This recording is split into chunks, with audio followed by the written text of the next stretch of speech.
Hello, this is question 14. It's the last question that you have in your AS level Edexcel June 2022 paper.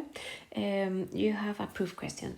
So in the first part, they say student states that if x squared is greater than 9, then x must be greater than 3.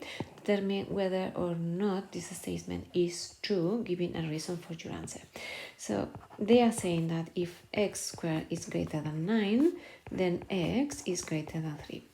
I think very quickly you will see, or you will think that that doesn't work with negative numbers smaller than -3, because when you have, for example, -5 squared is going to be greater than 9, yes, but -5 is not greater than 3, yeah? So you can prove this question easily by a counterexample. So, for example, -5, when you square it, is greater than 9, but -5 is not greater than 3. Yeah, and that's enough if you prove with one counterexample. Then the second part says prove that for all positive integers n, this expression here is divisible by 6. So I would say with these questions, you want to work a bit with the expression to see if you are able to make, for example, 6 a factor. Or maybe you can try with odd numbers and with even numbers and prove for both. In this case, I would factorize it and see if I get something with that.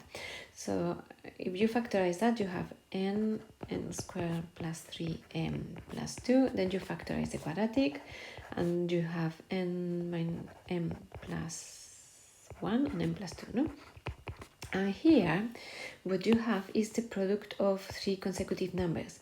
So this is n, this is the next one, x plus 1, this is the next one, n plus 2. And in any 3 consecutive numbers, I'm going to have always a multiple of 3, because my multiples of 3 goes in 3. So 1, 2, 3, 4, 5, 6, 7, 8. So every 3 consecutive numbers is going to contain a multiple of 3.